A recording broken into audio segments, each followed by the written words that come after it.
Buenas noches. 2 años después de que el Gobierno aprobara por decreto la moratoria para aplazar los desahucios, los datos de desalojo parecen haberse contenido. Sin embargo, el problema sigue afectando a cada semana a una veintena de familias que tienen que dejar su hogar debido ahora, en la mayoría de los casos, al impago de viviendas en alquiler. Analizaremos con nuestros invitados esta información y hablaremos de la solicitud de la Fiscalía que pide 19 años de cárcel para Urdangarín y la exculpación de la infanta Cristina.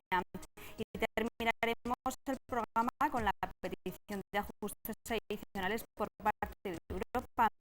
España ya ha dicho que no hará recortes en el presupuesto de 2015. Para tratar estos temas ya nos acompañan esta noche Carlos Sauras, es periodista y presidente de Cáritas Aragón. Buenas noches. Buenas noches. Benito Carrera de Comisiones, buenas noches, bienvenido de nuevo. Hola, buenas noches, gracias. Y Juan Jobar, que es gerente de Zaragoza Cultural, buenas noches. Buenas noches. Bueno, comenzamos el programa de esta noche, como les decíamos, hablando de los desahucios. Según los últimos datos publicados por el Consejo General del Poder Judicial en Aragón, se produjeron durante los primeros 6 meses de 2014 un total de 941 desahucios, un leve descenso si lo comparamos con los mismos del periodo del año anterior, pero no por ello menos preocupantes. De hecho, lo más llamativo es que el aumento en los impagos de alquileres ha tomado el relevo a las ejecuciones hipotecarias. Una situación dura que, a pesar de estos datos, continúa siendo alarmante. ¿Qué medidas estimáis necesarias para que este drama comience a remitir? Carlos. Bueno, desde luego la pérdida de la vivienda ha sido una de las consecuencias más graves de estos años de crisis, de estos ya largos años de crisis, ¿no?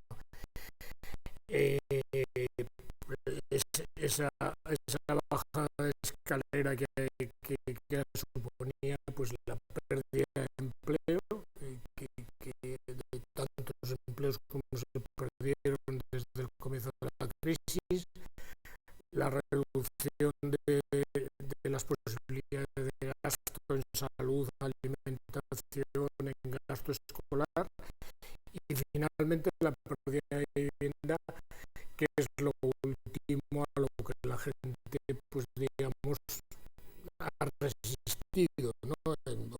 Los que han podido, ¿no?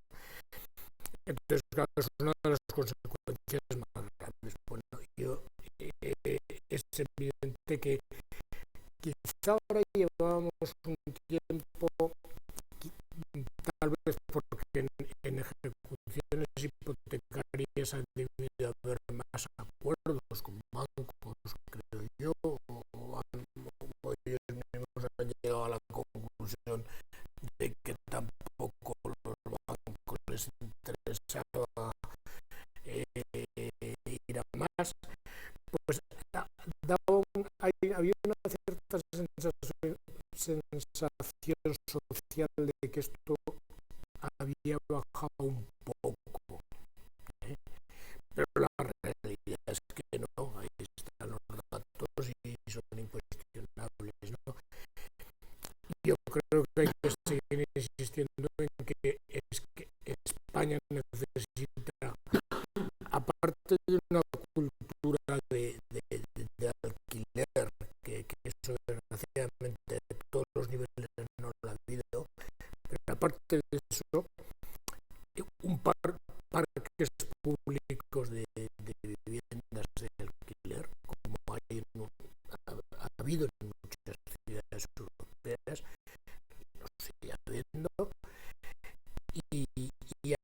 pues eso no se fomentó lo suficiente, ¿no? Es decir, parques extensos, ¿no? Muy numerosos. Y luego, desde luego, pues promover programas públicos. Se han hecho algo, aquí en concreto en Aragón, en la última época, pues ha habido varios en las administraciones, parques, programas que garanticen, pues a la medida de lo posible, pues a la gente que va a perder la vivienda por no poder pagar el alquiler, pues un cierto apoyo, ¿no? Un apoyo para permitir que eso no se produzca, y la colaboración con las entidades de acción social privada, pues que también se está haciendo, pero que es preciso intensificar. Por ejemplo, el caso de la Fundación Ozanan, que tiene un programa de vivienda muy potente. También en el caso de la ciudad de Zaragoza, de Caritas Diocesana, que tiene también un proyecto de vivienda, y otras entidades, ¿no? Pero bueno, como más numerosos, ¿no?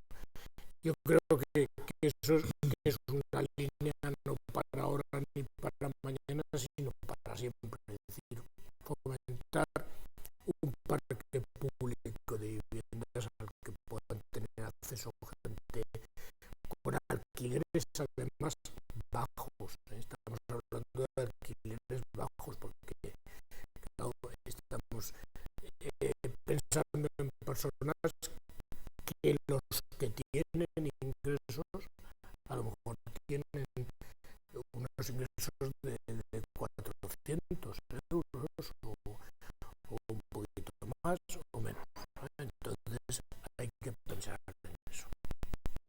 Benito. Sí, para mí, yo diría que después de los datos que has dado, que te has hablado de 1000 y algo frente a 941 este año, pero yo creo que hay que poner el énfasis en que este país lleva más de 450.000 desahucios desde que ha comenzado la crisis, y por tanto detrás de cada estadística y de cada gráfico hay personas, y yo creo que al gobernante de turno lo que se le olvida es que hay personas detrás de todo este drama, ¿no? Y ya diferentes juristas han dicho que el desahucio es la expresión máxima de cómo se puede conculcar de manera reiterada el principio de la dignidad humana, y es eso. O a la vez también que pone en primera página la versión más miserable de la sociedad y de sus propios gobernantes cuando está pasando esto, ¿no? Y fíjate, yo he hablado de 450.000, pero lo que va a sorprender al espectador, ¿no?, es cuando digamos, por ejemplo, que el 16 de los desahucios los practicaba Bankia, ¿no? O el 12% el BBV, o el Banco Santander el 10%, o Caixa el 8%, etcétera, después de todos los escándalos y de cómo estamos ayudando a toda esta gente, ¿no? Por eso, cuando he dicho esta especie de pequeña radiografía, es para decir, es que en primer lugar deberían estar las personas que no están. Y lo más sangrante de todo es cuando estamos viendo y el espectador lo sabe es que el dinero que llega a estas entidades financieras, que son las que realmente realizan el desahucio, que les llega al 0,15, al 0,10, su política de interés, fíjate dónde la sitúan, en el 5, en el 7, en el 9, en el 10, etc. Claro, dice alternativas, pero si se está planteando, y antes Carlos lo decía, la moratoria, has comentado en la introducción que los 2 años no dan porque no hay política de crecimiento, no hay política de empleo, hay una carencia de trabajo de manera importante. Cada vez estamos viendo como la pobreza energética se está sentando cada vez más. Por eso decía que esto es fruto también de la política que han llevado el propio gobernante, déficit, austeridad, hay que pagar todo, pero las personas quedan en segundo lugar, ¿no? Claro, yo lo que diría es que, fíjate, es decir, en esa radiografía tan puntual y que nos pone la carne de gallina, es que hay 2 millones de personas que viven en el umbral de la pobreza, ¿no? Hay más de un 16% que tienen dificultades para llegar al final de mes. Un 41% no puede llegar a todos los gastos. Por tanto, cuando vemos estadísticamente que más de 700.000 familias no tienen ingresos adicionales, no puede ser un concepto de caridad solamente. Por eso yo muchas veces he dicho en esta mesa que la caridad es algo para el que se desprende del que más tiene, pero el concepto es el concepto de la solidaridad. La solidaridad para que desde la institución de la administración llegue para todas esas personas.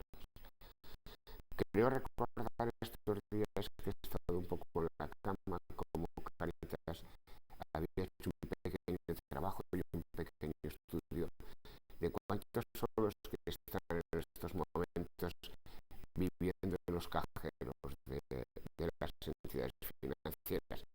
Y me parece que eran por encima de las 130 personas. No, anecdótico. Sí, pero anecdótico, pero al final marca este criterio. Yo, por tanto, lo que diría es que vale de milongas, vale de historias, y que pongamos a las personas en primer lugar, que los mensajes que llegue el gobernante sean precisamente para que todas estas barbaridades que están ocurriendo en la sociedad tengan salida. El alquiler social, la moratoria, las ayudas, etcétera. O por lo menos el ejemplo que nos dieron otro día, la fila cero de los del Rayo Vallecano, con todo lo que está pasando, es un ejemplo de solidaridad frente a la caridad que decía antes. Sí, como decían Benito y Carlos, los desahucios son un síntoma más de un síndrome mucho más amplio, que es el de la exclusión social, ¿no? indican es los umbrales de pobreza o la pobreza en sí misma, pero vamos a entrar en los desahucios como tal. Fue el invierno del año, o sea, del 12 al 13 y la primavera del año 13 cuando hubo una movilización social importante, respaldada por los medios de comunicación, respaldada por algunos partidos políticos, sindicatos, entidades que crearon la necesidad de modificar la ley, porque al fin y al cabo los desahucios no son otra cosa sino la aplicación de una ley, la ley hipotecaria, y es una decisión judicial, ¿no? Pero solamente se hizo una ligera modificación de la ley hipotecaria, por lo cual se da la moratoria al cabo del Benito de 2 años. No es ninguna solución, pero creo que influyó mucho más todavía el descubrir la situación escandalosa de la banca española, con lo cual algunas entidades aplicaron voluntariamente la dación en pago, porque no es obligatoria en estos momentos. La dación en pago todavía es un acuerdo que se produce aunque haya habido algún tipo de presión desde las administraciones. Es un acto voluntario que se produce entre los bancos, los propietarios y quien está amenazado de desahucio. Pero curiosamente, si profundizamos en los datos de desahucios del año 2014, los datos oficiales para España que dio el Banco de España los acaba de dar en noviembre, indican que han descendido los desahucios con entrega voluntaria de la vivienda, bien sea porque es una segunda vivienda o alguien voluntariamente decide prescindir de su compra, voluntariamente presionado por la necesidad, pero sin que le obligue el juez, prescinde de la vivienda o porque prefiere irse en alquiler, o porque hablamos también de locales. Ojo, detrás de los desahucios también hay locales, no solamente viviendas. El caso es que eso ha descendido un 30%, la entrega voluntaria. ¿Por qué?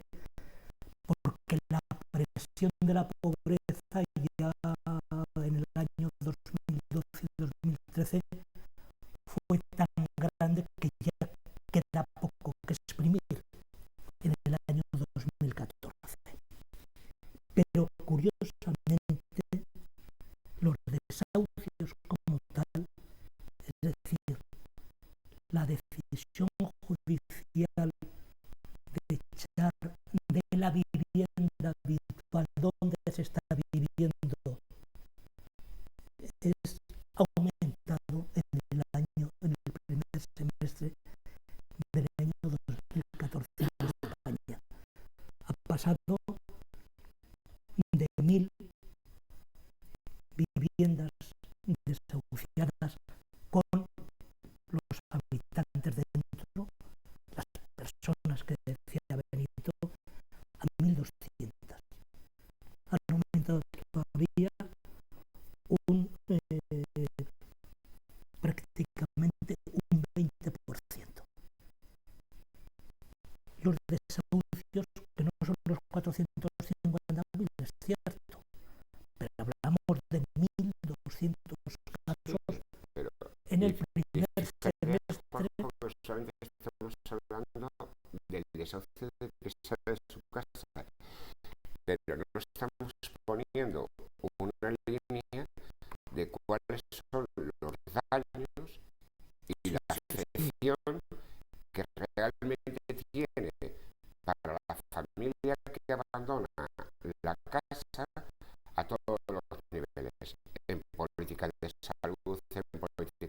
educación, sí, en no, política sanitaria, la cantidad de depresiones que se dan, la cantidad de nuevas enfermedades que sufren, de cómo se desestructura la familia, etcétera, que etcétera. 1.200 viviendas pueden suponer 5.000 personas, o sea, son 1.200 familias con todo lo que eso influye. Pero curiosamente, en el primer semestre del año 14, sin que los medios de comunicación se hayan hecho eco, ha subido un 20% los desahucios de vivienda habitual. ¿Por qué? Porque lo que ha descendido aparatosamente ha sido con intervención de las fuerzas de orden público. Hemos pasado de 60 casos en el primer semestre del año 2013 a 13 casos en el primer semestre, hablamos en España, a 13 casos en el primer semestre del año 2014. No nos tranquilicemos las conciencias, la situación sigue siendo grave, pueden que no aparezcan las fuerzas de orden público porque ha habido una cierta desmovilización como consecuencia que todo tiene su ciclo. Y también porque los propios titulares de los medios de comunicación no están reflejando, aunque solamente sean esos 13 casos, pero no están apareciendo en prensa.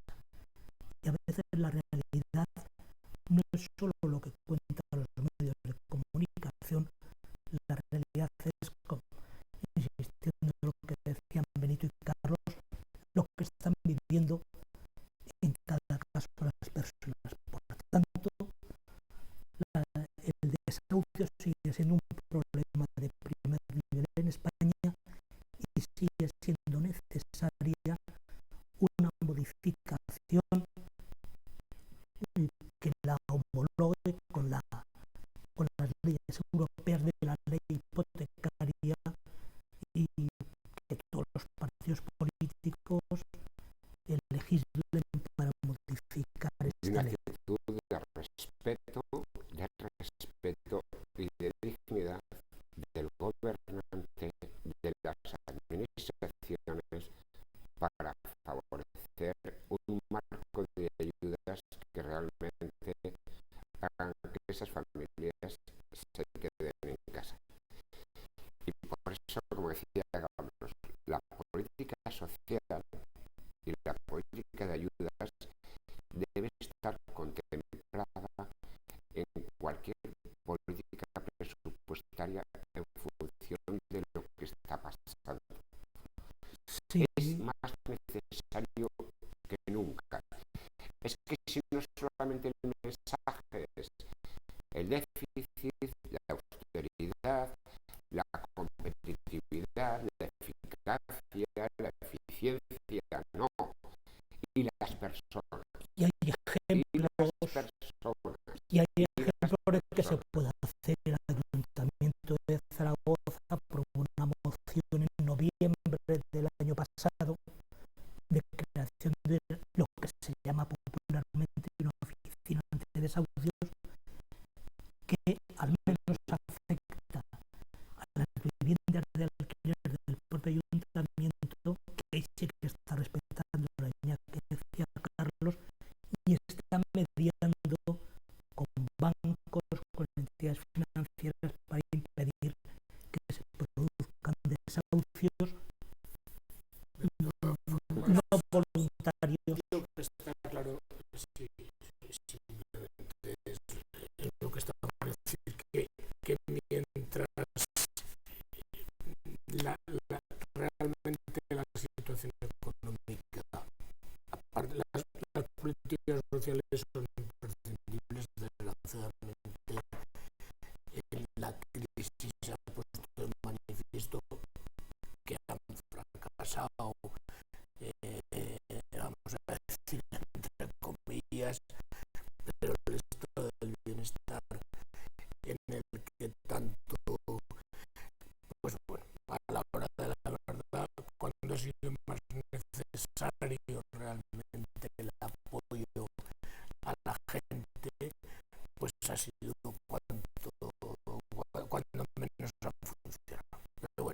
eso es una cuestión, pero luego la otra cuestión es que mientras el empleo no consigamos, no se consiga que la economía se reactive, aquí va a haber muchísimos problemas porque la gente no va a poder hacer frente a unas mínimas condiciones de vida digna, ¿no? Entonces, yo creo que son los dos aspectos, es decir, las políticas sociales realmente a ver si cuando acabe esta crisis, ojalá sea pronto, aprendemos que tiene que haber unas políticas sociales bien fundamentadas, para que la gente que realmente necesite la ayuda,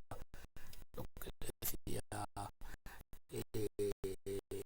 Benito, la solidaridad, es decir, estamos a veces hablando cuando en debates, pero en fin, nos iríamos a otros temas, el debate, por ejemplo, territorial, es decir, si un territorio recibe más de lo que da o lo que deja, los ciudadanos particulares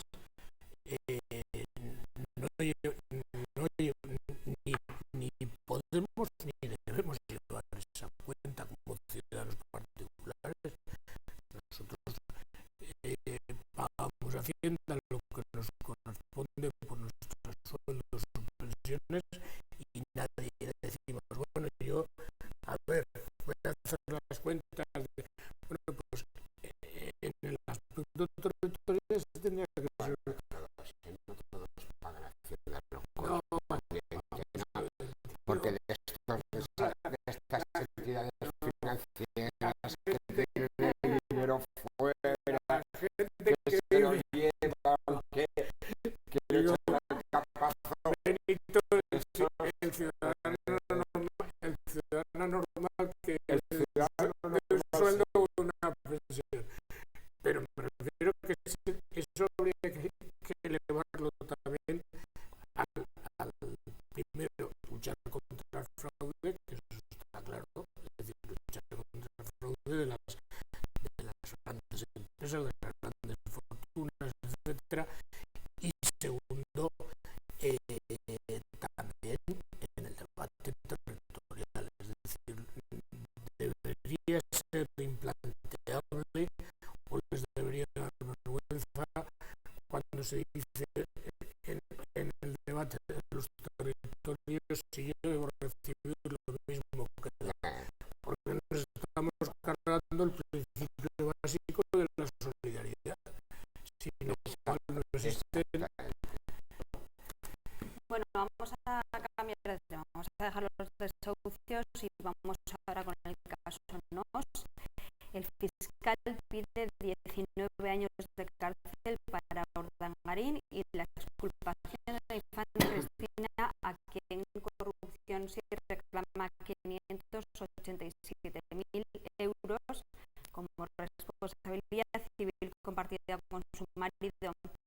Según el fiscal Pedro Rack, Urdangarín desviaba y se apoderaba de los fondos públicos que recibía sin contraprestación alguna desde el Instituto NOS.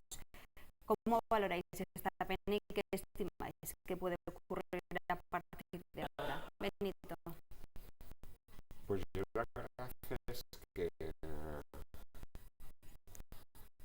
esto lo de Urdangarín podría ser para una buena clase de derecho, porque hay fraude, malversación, prevaricación, blanqueo, falsificación, montaje de empresas, paraísos fiscales.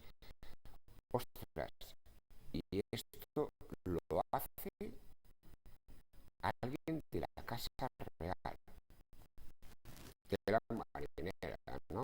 Vaya ejemplo, vaya actitud ejemplarizante de dicho personaje, ¿no? Además, los que tengan la curiosidad de ver todo el auto, de todo lo que ha hecho Urdangarin, pues es que empresas no hizo verticales, y he buceado un poco y dice, no, es que llegó a tener hasta 510 sociedades. ¡Wow! ¡Qué personaje! Como de balonmano debía ser bueno, pero como financiero estafador debe ser, vamos, la de narices, ¿no? El individuo, ¿no? Y yo espero que Urdangarin pues ni más ni menos que de los 19 años, lo que me gustaría es que no haya pacto de silencio, ¿no? Que no haya pacto. Me encantaría que no hubiera pacto porque con alguien debemos ser ejemplarizantes y con determinadas personas más. Y con este tiene que ser una actitud ejemplarizante después de todas las presiones que ha habido en el marco judicial hacia el juez Castro, etc. Por lo tanto, no creo que haya pacto y además creo que además tiene que ir a la cárcel. Y como dice la canción popular, ¿no? Y después, si quieres trabajar, te vas al Burger King, que buena, como otros cientos de personas. Pero has añadido también a la infanta, ¿no? Yo creo que al final, bueno, son todo artilugios legales de responsabilidad civil, tal. Bueno, pues en mi casa, si yo tengo algo, mi compañera lo sabe, o sea, tengo más, yo no hago nada sin que ella lo sepa, ¿no? Si me enriquezco, lo sabe ella, porque va en paralelo la vida de uno con la vida de otro, ¿no? Por la razón que sea, el fiscal aquí tiene un interés manifiesto de que no salga. Si quisiera hacer, yo que soy republicano, si quisiera hacer un favor a la monarquía, la infanta, lo que debería hacer ya es, por ejemplo, una cosa muy sencilla: renunciar al marco de la dinastía que tiene, porque esto es lo elemental. Pero tu pregunta concreta es, Urdangarin, pues como otros muchos que se han llevado, que han robado, porque claro, el problema no es decir, es que decimos, es que se han llevado en crudo. No, este ha robado dinero público, ha robado a los españoles, y antes hablábamos de los desahucios y se nos pone la carne de gallina, y hay quien realmente se ha apropiado de más de 6 millones de euros de todos los españoles, con todas las prebendas que tenía el cargo, ¿no? Por lo tanto, ojalá que acabe entre rejas, que es donde tiene que estar.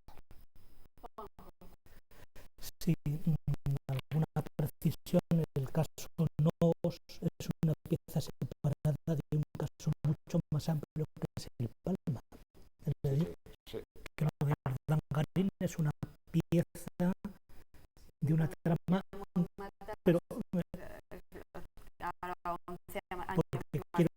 quiero llegar a otro sitio por aquí. En segundo lugar, de lo que estamos hablando todavía son de peticiones fiscal. Hace falta ver las peticiones de las acusaciones particulares y finalmente contra quienes se abre el juicio oral. Todavía la infanta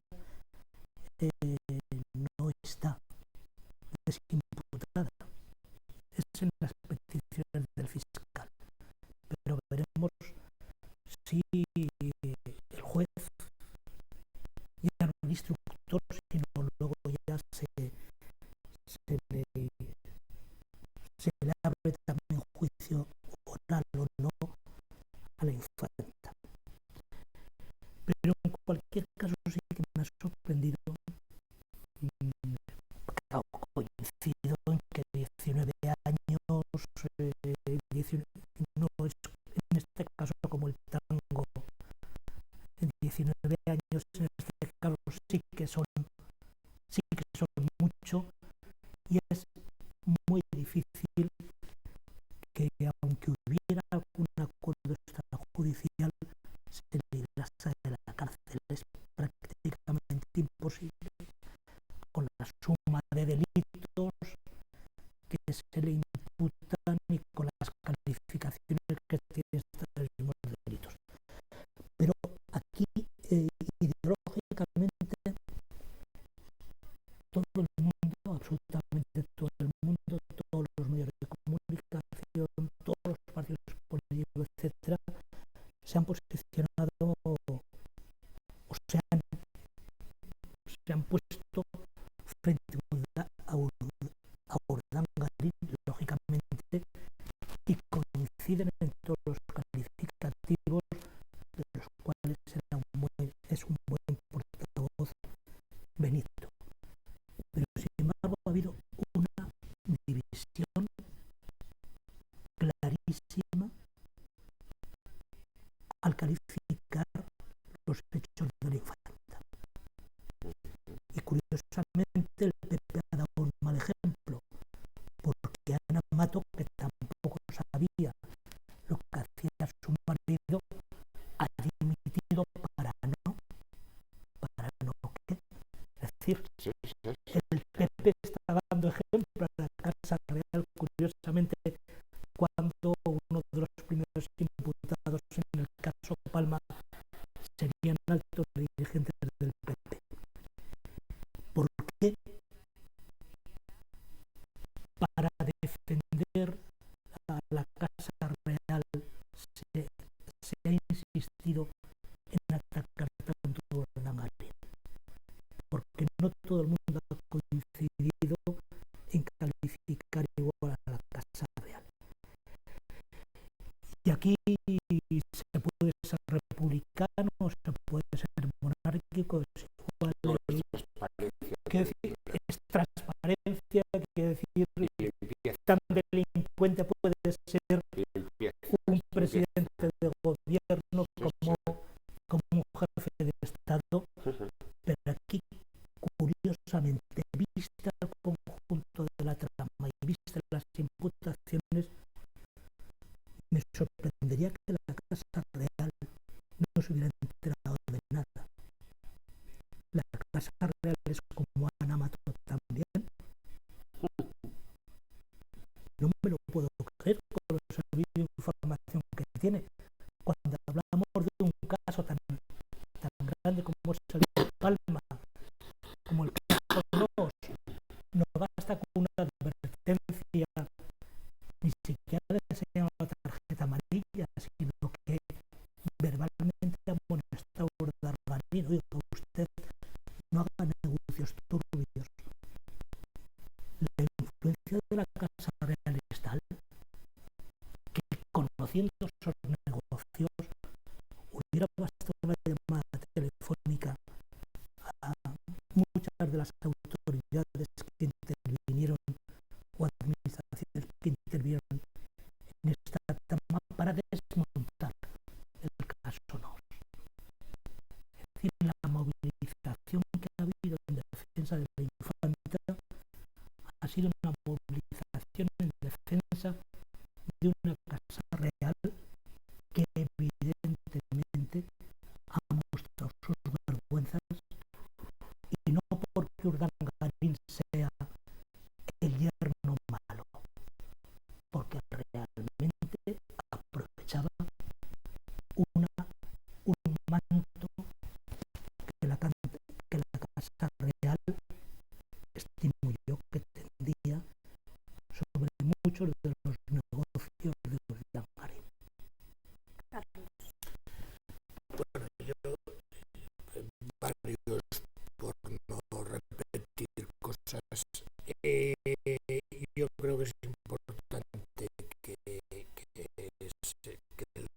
que se resuelva de una forma ejemplarizante porque está en juego pues el marco constitucional de la monarquía, que más allá de monárquicos o republicanos, lo que importa es la estabilidad del país, y en estos momentos hay que reconocer, con independencia de las simpatías o no, el esfuerzo que está haciendo pues el actual rey, pues yo creo por dar otra imagen, por tomar una serie de medidas. Eso hay que reconocerlo. Entonces, ojalá esto, en mi opinión, se resuelva bien, porque la repercusión institucional es muy grande. Entonces,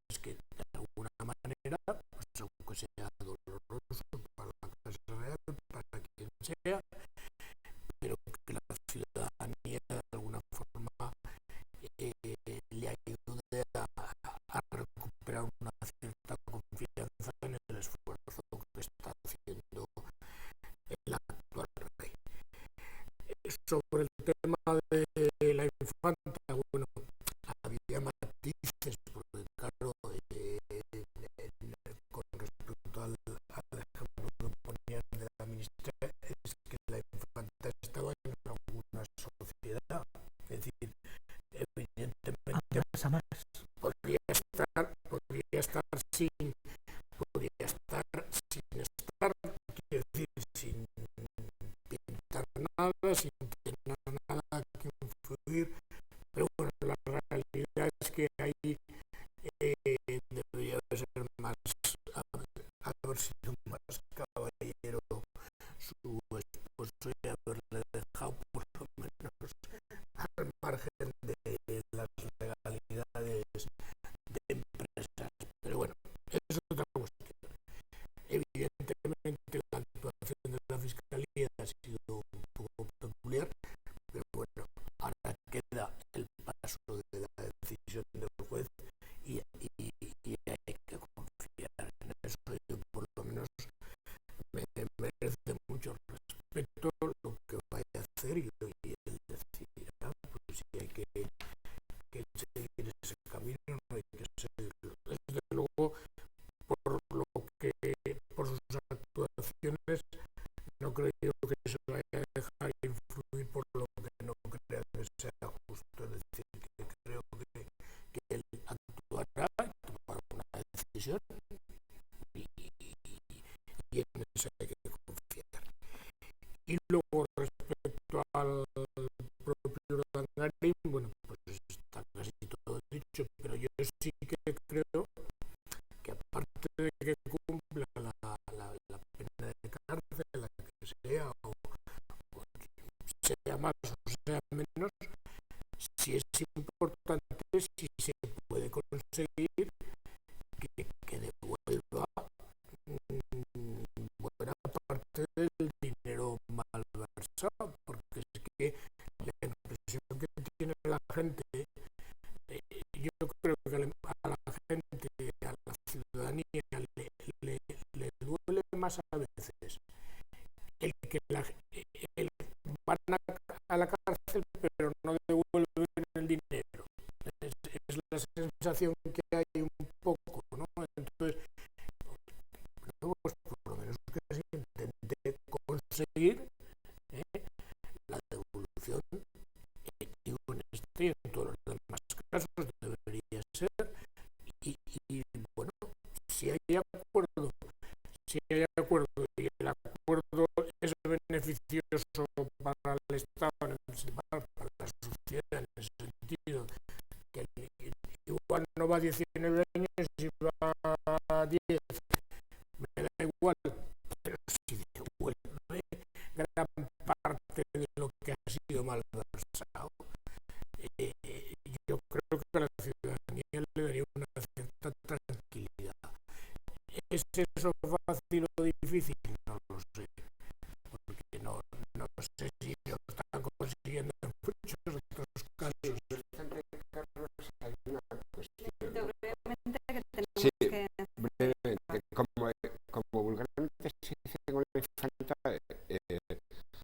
todos los juristas dicen es responsable a título lucrativo.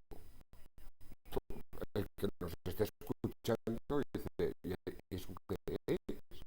Pues nada, que se la ha llevado, que se benefició de que se ha beneficiado, que se la ha llevado, por eso le piden los 600.000 euros, ¿no?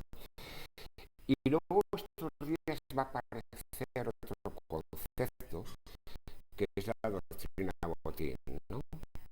Que todo el mundo sabemos que el Tribunal Supremo no se podrá sentar en el banquillo por delito fiscal a aquellas personas que, si no se ha solicitado por la abogacía del Estado o la agencia tributaria, no porque hayamos ejercido la acusación particular, cosa curiosa, por tanto, es verdad, esto es siervo siempre de ellos, es así. Bueno, vamos a terminar nuestro programa de hoy hablando de dinero, en este caso de economía. El Eurogrupo reclama medidas eficaces para cumplir el déficit, mientras que el ministro de Economía, Luis de Guindos, dice que es suficiente con lo que hay. Parece ser que el motivo de esta discrepancia está en las proyecciones de crecimiento de una y otra institución. Lo cierto es que España está contribuyendo al crecimiento de la zona euro, así que ¿de qué duda Bruselas, según vuestra estimación? En 30 segundos estamos fuera. Juanjo. hombre, si a ti te deben dinero, lo normal es que les tires de las orejas y le pidas algo más. Ahora bien, ese, en lugar de volver a casa y descerrajar la hucha de los hijos, pues en este caso no va a hacerlo por un dato elemental. Hay 2 elecciones consecutivas. Entonces, dudo mucho. Primero, hay poco donde rascar ya. Es decir, la economía española ya le queda poca grasa. Yo creo que le queda poco músculo. Se está viendo porque está reaccionando con mucha lentitud. Hay poco donde rascar y en año electoral es muy difícil que se hagan más.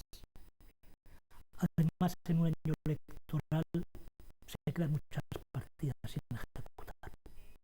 Carlos. Bueno, yo creo que lo del crecimiento vamos a ser mínimamente optimistas. Parece que en las esferas macroeconómicas algo apunta. Vamos a esperar que sí, porque llegará también a la microeconomía y si, o sea, ojalá sea así y eso. Y luego, pues en el tema del ajuste, pues realmente es complicado.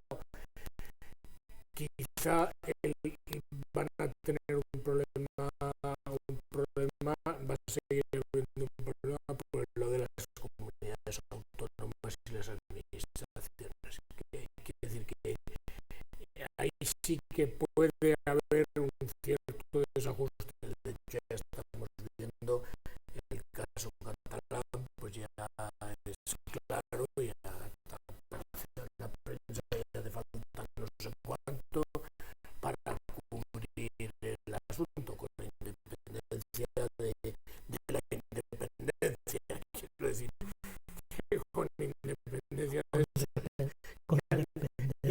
dicho que hace falta tanto. Y ahí sí que va a haber un cierto problema. Digo, no lo digo por el caso catalán, porque seguramente aparecen en otras muchas administraciones. Benito. Yo es que no concedo ninguna credibilidad a esos parabienes que nos dicen nuestros gobernantes, porque siguen insistiendo en el déficit y en la austeridad, y como decía el compañero antes, de cara a las dos consultas electorales que hay en el próximo periodo, pues la verdad es que algo tienen que rebotarse frente a Merkel en Europa, ¿no? Bueno, nos vamos, lo vamos a dejar aquí. Muchísimas gracias a los tres. A ustedes les dejamos como cada día con el programa Play Zaragoza y nosotros